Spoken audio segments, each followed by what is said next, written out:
Welcome दोस्तों, स्वागत है आप सभी का आपके अपने चैनल फ्लुएंट जीके ट्रिक में। दोस्तों, आज हम महत्वपूर्ण व्यक्ति और उनके उपनाम से संबंधित ट्रिक्स को याद करेंगे। दोस्तों, हम इसे ट्रिक के माध्यम से याद करेंगे, सो आप थोड़ा कंसिस्टेंसी बनाए रखें और हमारे साथ लास्ट तक जुड़े रहें। और हम कैसे याद करते हैं, चलिए स्टार्ट करते हैं।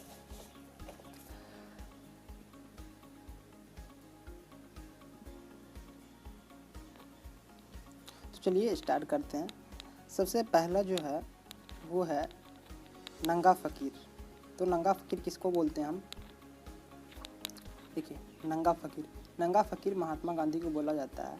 इसको हम इस तरह से याद कर सकते हैं कि जो महात्मा गांधी रहते थे वो हमेशा अर्ध नंगे रहते थे, मतलब आधा कपड़ा में रहते थे। तो उसी तरह से हम इसको याद कर सकते हैं। दोस्तों, थोड़ा इससे रिलेटिव होगा तो उससे आप थोड़ा याद कर सकते हैं। तो अपनी खुद को थोड़ा समझना भी ज़रूरी है। तो चलिए स्टार्ट करते हैं। अगला है लोकमान्य।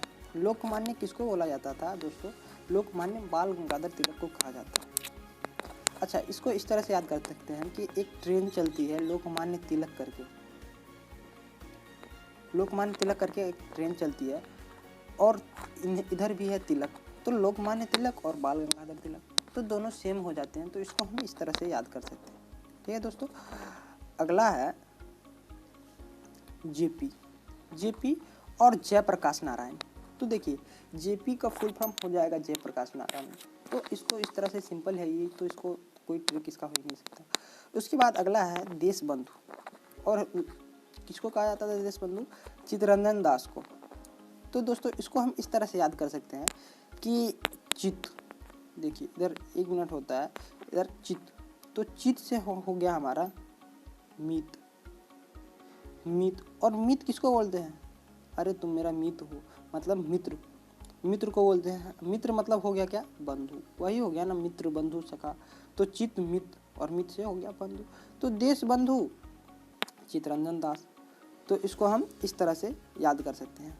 अगला है शांति पुरुष। शांति पुरुष किसको बोला जाता था? लाल बहादुर शास्त्री को। इसको हम इस तरह से याद कर सकते हैं कि जो बहादुर होते हैं, जो भी आदमी बहादुर होते हैं, वो अक्सर शांत रहा करते हैं। कहने का मतलब, जो शांत पुरुष दिखने में है ना भाई, वही सबसे ज़्यादा बहादुर। वो तो दिखने में शांत है, लेकिन जब कुछ होगा भाई तो वो सबसे आगे रहेगा, मार वार कुछ में भी। तो इस तरह से रिलेटिव याद कर सकते हैं थोड़ा बहुत, क्या दोस्तों? ठीक है दोस्तों, तो फिर हम आगे चलते हैं। अगला है पंजाब केसरी। तो पंजाब केसरी किसको बोला जाता था? लाला लाजपत राय को। तो इसको इस तरह से याद कर सकते हैं, केसरी एक रंग है और लाल भी एक रंग है। तो इसको हम इस तरह से याद कर सकते हैं कि केसरिया और लाल दोनों रिलेटिव हैं, एक ही जैसा लगता है ना। तो इसको हम इस तरह से याद कर सकते हैं कि भाई पंजाब केसरी और लाला लाजपत राय। तो इस तरह से हम सिंपल तरीके से इसको याद कर सकते हैं। अगला है दोस्तों लौह पुरुष किसको बोला जाता था? वल्लभ भाई पटेल को। देखिए, इसको कैसे याद करेंगे? जो बल्लभ, जिसके पास बल होता है, बल किसके पास, किसमें ज़्यादा होता है? लोहा में। लोहा सबसे ज़्यादा बलशाली होता है ना दोस्तों।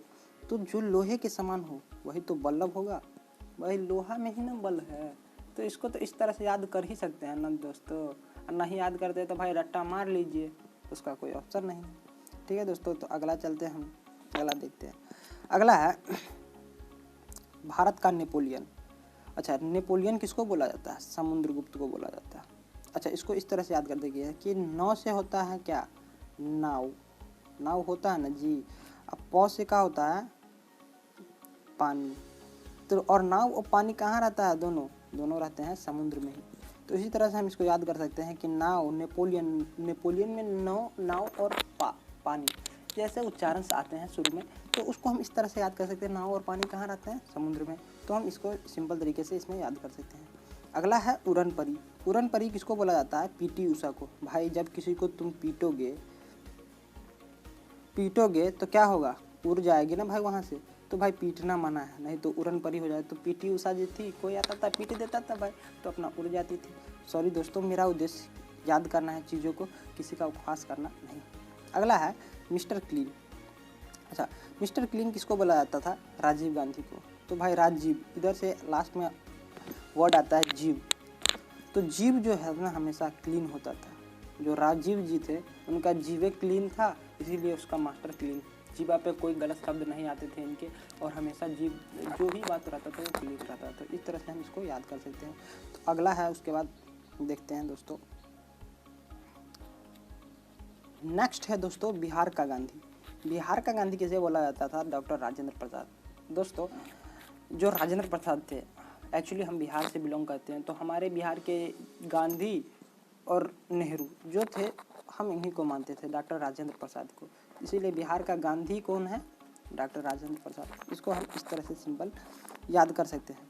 अगला है दोस्तों भारत का आइंस्टाइन। इसको किस तरह से याद करेंगे दोस्तों? ये थोड़ा इम्पोर्टेंट है, इसलिए इसको याद करना ज़रूरी है। इसको याद करने का बेसिक सा ट्रिक है दोस्तों, नाग। जो नाग होता है हमारे यहाँ, नाग सांप होता है ना सर, नाग और अर्जुन, भाई ये दोनों क्यों फेमस है? ये दोनों इसलिए फेमस है कि दोनों का निशाना एकदम सटीक होता है। भाई नाग सांप कहीं देख लिया ना तो वो भी कभी भी काट लेगा, और जो अर्जुन है उसका तीर का तो कोई जवाब ही नहीं है। तो इसीलिए आइंस्टाइन का जैसा दिमाग है वैसा इस दोनों का दिमाग पहले हो चुका था। तो इस तरह से हम इसको याद कर सकते हैं कि नागा अर्जुन जो होता है वो आइंस्टाइन के ब्रेन जितना तेज होता है। ठीक है दोस्तों, अब हम अगला देखेंगे भारत का शेक्सपियर। तो भाई ये शेक्सपियर बोले जाते हैं, इंग्लिश के मॉडर्न इंग्लिश के फादर को शेक्सपियर को जाना जाता है मॉडर्न इंग्लिश के फादर के नाम से। तो कालिदास, वहाँ के शेक्सपियर और यहाँ के कालिदास दोनों एक समान थे बाबू। तो ये समथिंग मैचिंग है थोड़ा, तो इसको याद कर लेंगे इस तरह से। उसके बाद आता है अगला हॉकी का जादूगर, और ये कौन है? मेजर ध्यानचंद। भाई हॉकी में एक चीज़ तो फिक्स है कि हॉकी का जादूगर वही हो सकता है जिसका ध्यान हर वक्त मैदान में हर जगह समान रूप से हो। तो इस तरह से इसको हम याद कर सकते हैं दोस्तों। ये थोड़ा अच्छा है, मिलता जुलता है कि हॉकी का जादूगर बनने के लिए तुम्हारा ध्यान हर जगह केंद्रित होना चाहिए। अगला है आधुनिक मीरा। आधुनिक मीरा किसको बोला जाता है? महादेवी वर्मा को। इसको हम किस तरह से याद करेंगे दोस्तों? देखिए, आधुनिक मीरा है तो एक तरह से याद कर लेंगे कि भाई आधुनिक मीरा ऐसी मीरा है जो वो मीरा थी तो कृष्ण की भक्त थी, तो आधुनिक मीरा जो है वो महादेव की भक्त है। महादेव की भक्त है और कृष्ण की भक्त है। तो इसको हम इस तरह से याद कर सकते हैं दोस्तों। नेक्स्ट है दोस्तों भारत की कोकिला। भारत की कोकिला किसको बोला जाता है? सरोजिनी नायडू को। इसको इस तरह से याद कर सकते हैं दोस्तों, कोकिला। तो भाई कोकिला जी वाला एक सीरियल आता है, अभी वो थोड़ा ज़्यादा ही लाइट में है, तो वो किसको बोला जाता है? सरोजिनी नायडू को। तो इस तरह से भी थोड़ा कोकिला टाइप की थी, तो याद कर सकते हैं दोस्तों। इसका मेरे पास उतना अच्छा ट्रिक नहीं है। उसके बाद है अगला गुरुदेव। भाई गुरुदेव किसको बोलते हैं? भोलेनाथ को।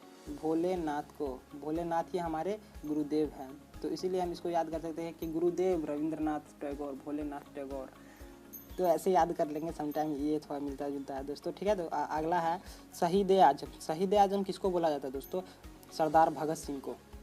भाई सरदार भगत सिंह हमारे मतलब आदर्श है, हमारे आदर्श है। इसलिए आदर्श है क्योंकि ये भारत को शहीद कराने में, भाई भारत को आज़ाद कराने में अपना ज़िंदगी न्यौछावर कर दिए और ख़ुद को शहीद कर दिए। तो इस तरह से याद कर सकते हैं कि शहीद आजम की उपाधि किसको दिया गया था? सरदार भगत सिंह को। ठीक है दोस्तों, ये काफ़ी इंपॉर्टेंट है, इसको याद कर लेंगे। उसके बाद है अगला निर्मल हृदय, और निर्मल हृदय किसको बोला जाता था? मदर टेरेसा को। दोस्तों एक चीज़ इसको ऐसे याद कर सकते हैं, जो मदर माँ का हृदय होता है वो क्या होता है? निर्मल होता है। इसीलिए मदर टेरेसा को निर्मल नाम दिया गया। निर्मल हृदय किसका होता है? माँ का होता है। तो मदर टेरेसा, निर्मल हृदय, इसको सिंपली इस तरह से हम याद कर सकते हैं दोस्तों। तो दोस्तों ये थी हमारी आज की वीडियो। और अगला सवाल आपके लिए है कि सीमांत गांधी के नाम से किसको जाना जाता है? ये आप हमें कमेंट में लिखकर ज़रूर बताएं। ठीक है दोस्तों, तो उम्मीद है आपको अगर ये वीडियो अच्छा लगा है तो प्लीज़ लाइक करें, कमेंट करें, और इससे भी अच्छी ट्रिक हम आपके लिए लाते रहेंगे। So thank you for watching this video.